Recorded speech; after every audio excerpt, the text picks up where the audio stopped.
Hey everybody, welcome to Pop Culture Philosophers. I'm Rockin Robbie Billups, and it's time for my top 10 comic books of the week.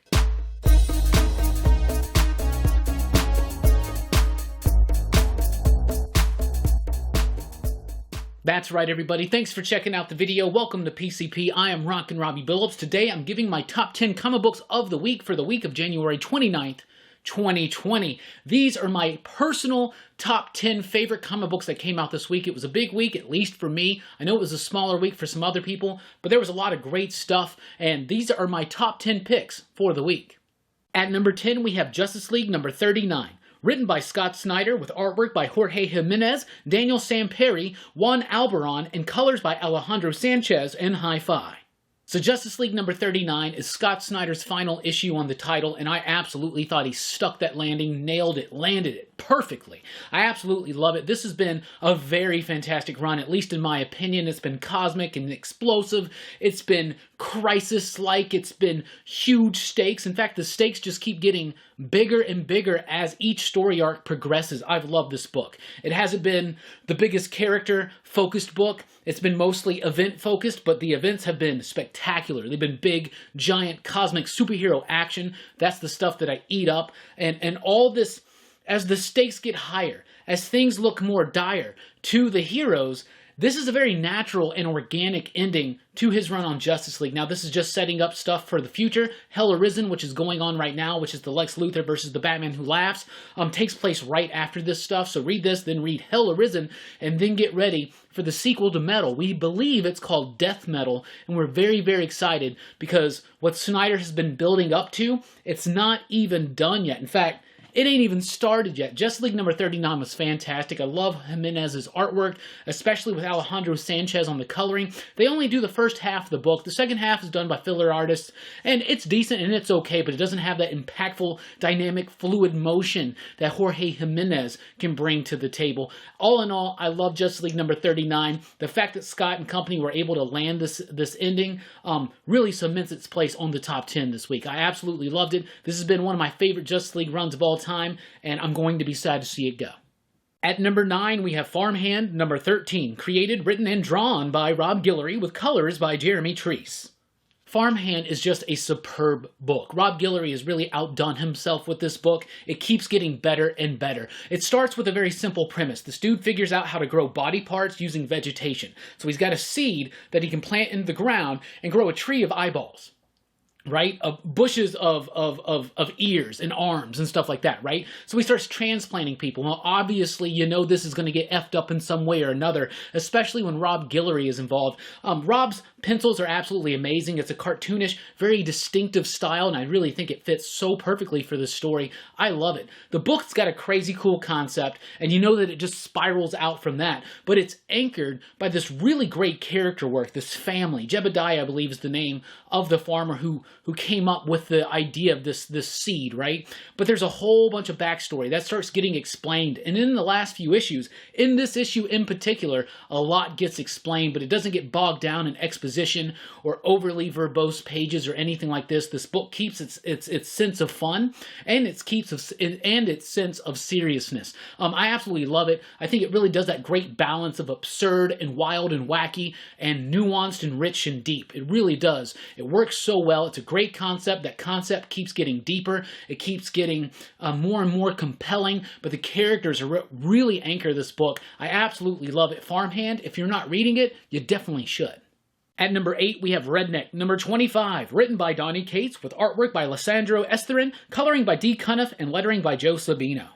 Redneck is a Donny Cates book, and it's one of those rare Donny Cates books that I don't hear a lot of people talking about. More people need to be getting into Redneck. If you're a big fan of vampire horror fiction, you definitely should check it out. They're about southern Texas-bred vampires, right? Get it? Redneck? Of course. It's a great title, and it starts off as simple as that, but this book keeps getting deeper and deeper into its own mythology and lore as it goes. This is one of the most deep cuts into the lore of Redneck that has happened yet. Issue number 25 starts a brand new story, so it's a great time to jump in and get caught up on the trade paperbacks that came before.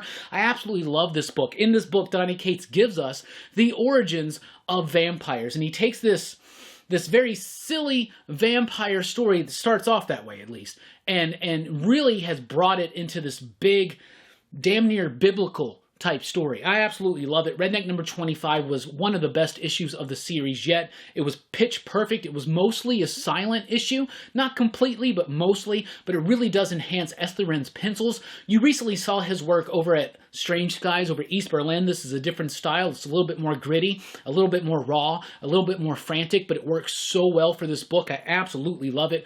Redneck number 25 is a great issue. Donny Cates has been doing a great job with this. Donny Cates apparently loves vampires, and he tells great vampire stories, and I'm always sold. Redneck number 25, number 8 on the list. At number 7, we have Detective Comics Annual number 3, written by Peter J. Tomasi with artwork by Sumit Kumar and Eduardo Rizzo. So every once in a while you get an annual that really stands out above and beyond the rest. And this is one of those cases. I absolutely love this issue. I think it's better than any single issue of Detective Comics that Peter Tomasi has done. This is a story that is kind of like a James Bond meets Alfred Pennyworth type thing, right? So Bruce Wayne learns a little bit of an untold story of Alfred Pennyworth's spy days, right? When he was part of all the spy organizations and everything like that. It does have a very fun James Bond feel to it, but it also really does say a lot about the evolution of the character of Alfred Pennyworth and Bruce Wayne's acceptance of Alfred's recent death, right? So you got a little bit of stuff that's kind of tied into the main story. You got this light that's shed on Alfred's past, things we've known but haven't quite seen as often maybe as we have wanted to. But the big star of this for me is Sumit Kumar on the artwork. The main story is absolutely flawless, and I love it. The artwork by Sumit Kumar is brilliant, absolutely fantastic. Kumar is the artist of These Savage Shores. Now, you know how much I loved that book last year. In fact, it made my number 2 on my top 10 of 2019. That was a fantastic book. The artwork was one of the reasons that anchored that so high up in the top 10. Kumar is a fantastic artist, and Batman, wow, it's great. He keeps his style, he keeps his flow, he keeps the composition, everything about it. I absolutely love it. The panel composition, the flow, the sequentialness, storytelling. Great stuff. Love the artwork. There's a backup story that's also Alfred-centric, written by Tomasi with artwork by Eduardo Rizzo. You know Eduardo's work from 100 Bullets, for instance. So it's great. He's worked on Batman before, but I was so stoked to see Kumar work on Detective Comics. I really want to see more DC and other superhero work from him, mainstream work, but I really would like to see him do more creator-owned stuff, especially with writer Ram V. But Detective Comics Annual number 3, a lot of annuals you can kind of skip and pass, but this one I would not. Definitely pick this one up. I know it's hard. It's a hard sell sometimes, especially on a big week with an annual, but you will not regret this one, especially if you're a Batman fan. At number 6, we have Paradox, a one-shot comic from Source Point Press, completely done by Philip Sevy. So Paradox is a really interesting book. It's got a great sci-fi concept. It's got a really innovative approach. Well, I would say innovative, but it does have an innovative approach to comic book storytelling. And it's not just based on the idea that the comic book is told in a widescreen format, right? So, for instance, I got one right here. The artwork is done like this, and that's throughout the entire thing. But what's really brilliant about this, beyond just the story and concept, and even just that alone, is that there are 3 different stories that are going on, and the way the coloring clues you in on the thematic relevance of these stories and how they tie into each other, that stuff's very innovative to me. Philip Sevy is a great talent. His recent work on Dark Horse's Triage, I liked that. I thought it was pretty solid, but this Paradox book was dope. I checked out Philip's Twitter, and apparently this is something that was done a couple years ago, something he's very proud of, and with good reason. This book is really cool. It's about this dude who is raised by his father, and his father is himself, and he's meant to go back in time and fall in love with his mother, and his son is going to be himself. So it's this weird time loop paradox type thing, and the way the story's told, it's great. I absolutely loved it. I thought it was fantastic. It makes number 6 on the list. I love the art style in this book. I love the coloring. I love the layouts. I think it's very innovative. It's a really cool concept, and I think this is one of your sleeper hits of the week, and it lands at number 6 on the top 10. At number 5, we've got cult classic Creature Feature, issue number 4, written by Elliot Rahal, illustrations by John Bivens, coloring by Jerry and Monahan, and lettering by Taylor Esposito. If you like cheesy 80s horror sci-fi movies, you definitely need to be reading Creature Feature. This book is so much fun. It's gruesome, it's visceral, it's in your face, it's absurd, and it's funny, but it also takes itself very seriously when it needs to, and it's got great character work and nuance in the tragedy, the tragic aspects of the story, I should say. Absolutely fantastic stuff. Elliot Rahal is one of my favorite writers. Really, I cannot wait for this cat to blow up because it's gonna happen. This is a great exploration in his love of these cheesy old B movies and stuff like that. John Bivens does a great job with the artwork. It's loose and it's free, and it captures the energy and absurdity of the story, but when it needs to hit you with a very grotesque punch, it does it so masterfully well. You get great coloring, you get excellent lettering in this book. It's so much fun. If you love horror, if you love cheesy, in-your-face horror where there are no boundaries, where things will just keep going, and I've mentioned this before on the channel recently, we are in a new golden age of horror in comic books, and this is another reason why there's a horror comic book out there for everybody, whether it's simple and nuanced, or whether it's really deep and layered and textured and stuff like that. Cult Classic is just one of those really fun ones. It will just in your face. It's a great ride. It's like a roller coaster. It's like a roller coaster in which, as you're going through it, people start vomiting up their skeletons, and their skeletons try to eat your face off. This book is amazing. I love it so much. You can tell that Ray Hall Bivens and company are having a lot of fun with this one, and I'm having a lot of fun reading it. At number 4, we have The Misplaced, number 3, from Source Point Press and Chris Callahan. I've read some decent books from Source Point Press, but by far, Misplaced is the best one I have ever read. I love this book. I love the story. It's a simple idea. You got this dude, he dies, he goes to the afterlife, and his soulmate, the love of his life, is not there.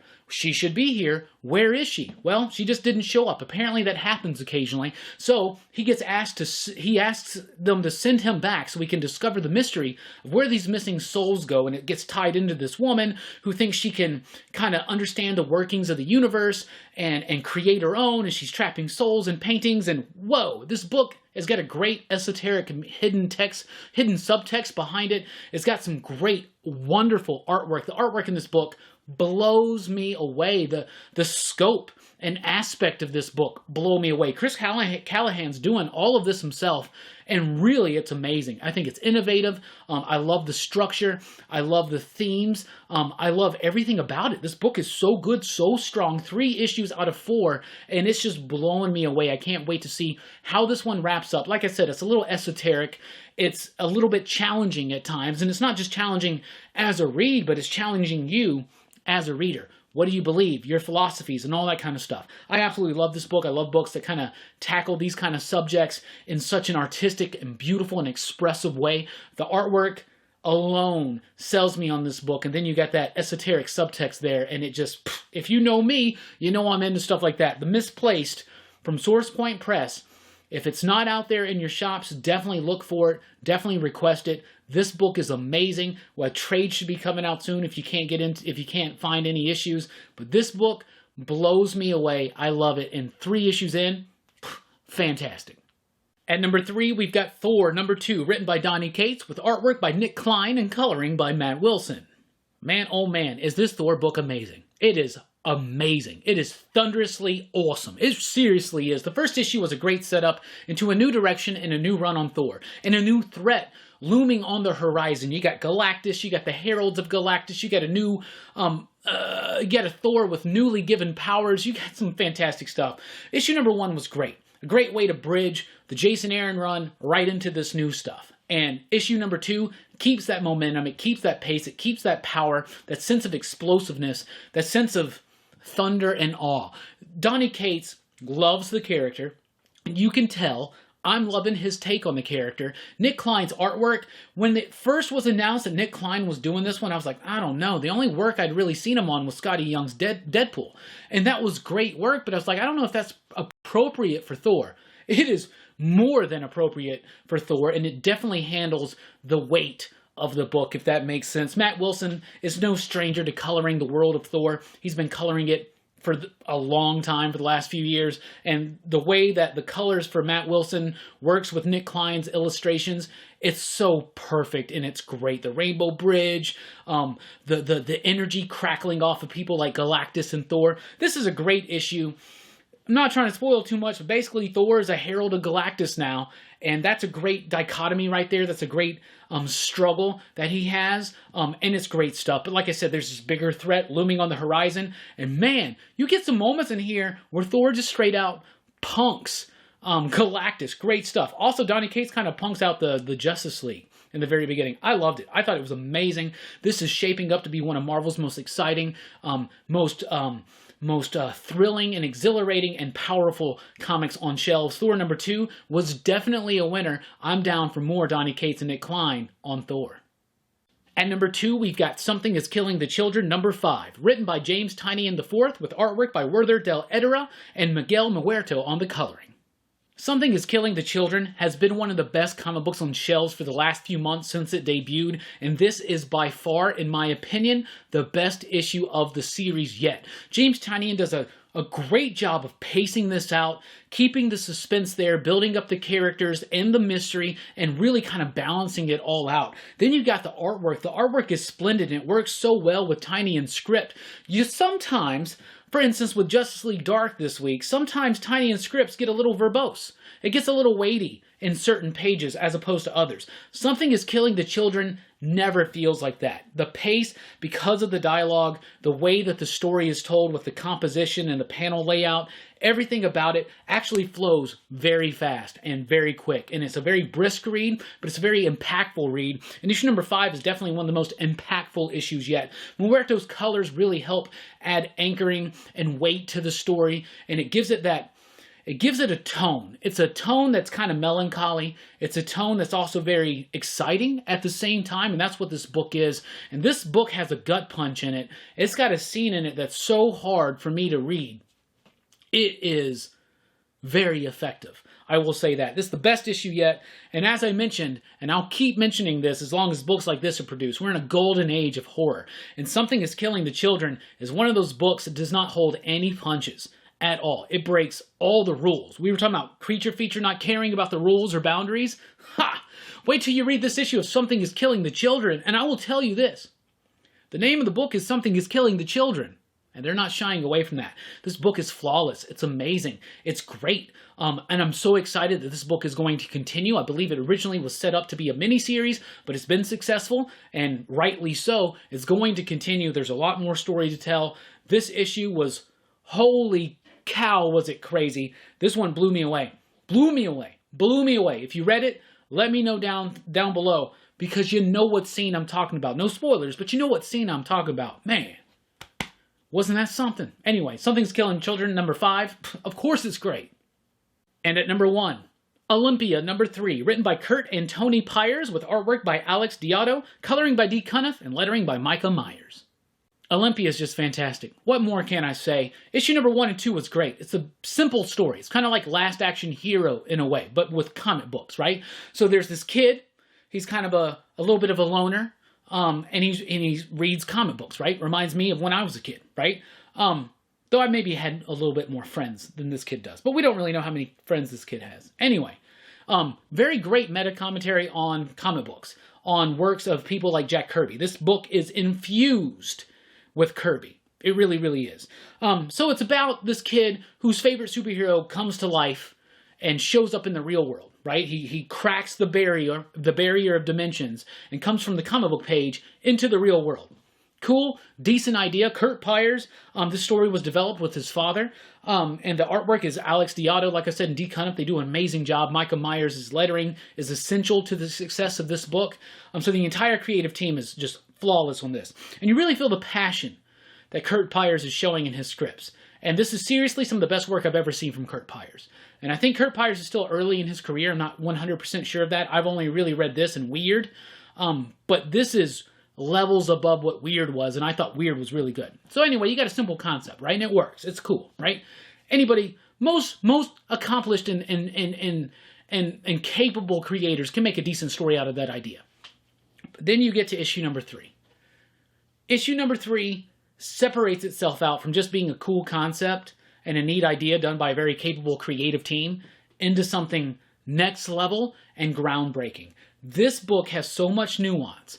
It's got so much meaning. It's got so much tragedy. It's got so much hopeful despair. It's just flawless. This was a flawless issue. My favorite comic book probably of the year so far. I loved it so much. Pyers and company do such an amazing job making you feel for this one. So in this issue, we move the spotlight to the fictional comic book creator of the fictional character, Olympia, right? Is Olympia the character's name? Maybe it's not, but you get what I'm saying. Anyway, this book is an excellent, masterful example of how to show emotion, sympathy, empathy in a comic book without being over the top with it. shoving it in your face. Look how crappy this guy's life is. Oh, feel sorry for this person. It's not like that. This is very organic. It flows very well. It gives you a little bit of a peek behind the scenes on making comic books. And, you know, the Jack Kirby line, or, you know, comics will break your heart, kid. Man, this book encapsulates that perfectly. I've said this when I was talking about issue number 1 and 2, which I loved as well, but issue number 3 was next level. Really took this series to a different place. And it's absolutely fantastic. This is one of the best books on shelves. It's a big tribute to Kirby, and I think it would make Kirby proud. And that's something I've said before, and I meant that very solidly on issue number 1 and 2. But with issue number 3, I think this would bring Kirby to tears. I think, Kurt, you and company have done such an amazing job with this book. I never knew Jack personally, unfortunately. I wish we had that luxury, that opportunity. That would be amazing. If I could bring anybody back in comic books and have a chat with them, it would be Jack Kirby. Man, I think you did Jack Kirby proud with this issue. I think he'd really like this. Yeah, Ed Brubaker and Sean Phillips recently did something in Criminal, which has a new issue out this week too. It was pretty good. Pretty good. Definitely top 20. Not top 10, but top 20 for me. But Ed Brubaker and Phillips did that Bad Weekend story that's kind of like a look at the comic book industry and how it can affect people, especially veterans. Man, you know, and this was better than that. This one single issue is better than that entire graphic novel. And I'm not saying that to slight Brubaker and Phillips. I'm saying that to be like Pyers and Deodato and company are really pumping out some high-level stuff right here. Olympia is just amazing. That's all I can tell you. This book is beautiful. It's brilliant. And I cannot wait to see how it wraps up. I have, fortunately, actually read issue number 4. But I haven't read issue number 5. So I'm really, really excited to see where Kurt's going to take this story. And Alex and Dee and Micah are just really, really rounding that out. This book is good. And it deserves to be on any comic book fan's pull list. Especially if you're a fan of comic book history. This book's amazing. Last Action Hero meets a Kirby tribute, meets something that's just absolutely, meets Bad Weekend, but it's almost unfair to compare it to anything else because it really is its own thing. Anyway, I've rambled enough. Thank you all for joining me on the video. That's my top 10. What are your top 10 favorite comic books of the week? Let me know. And now that we've done 5 episodes of the top 10 comics of the week, get ready. I'm doing a top 10 comic books of the month video that will release Sunday morning. So be ready for that. Get excited. I'm excited to reread these books and put them in another top 10 list and find out what my top 10 comic books of January are. But right now, I want to know what your top 10 comic books, or 5 or 3, whatever you want to do. What are your favorite comic books that are out right now? Let's get the conversation going. Let's keep it going in the comments below. Thank you so much for checking out the video. I am Rockin Robbie Billups. Please do like, share, and subscribe, and join us over at patreon.com/PCP, where you can unlock exclusive content like a downloadable audio version of the weekly comic book review available every Tuesday night, hours before the YouTube video hits. And that's pretty nifty and pretty cool. And for those of you that join us here on the top 10 videos on the live premiere, I really do appreciate it. I'm probably telling you thank you right now in the comments as well, and also telling you to stick around because I think there might be a post-credit scene in this one. Anyway, I'm Rockin Robbie Billups. Thanks for rocking with us. Keep on reading.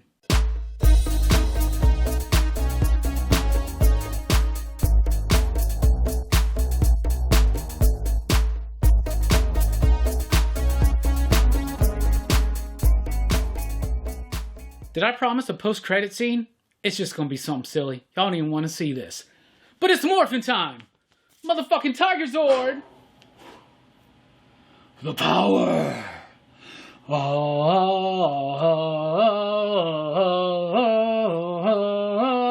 White Ranger Tiger Power, White Ranger Tiger Power, White Ranger Tiger Power, White Ranger Tiger Power, Tiger Power, yeah!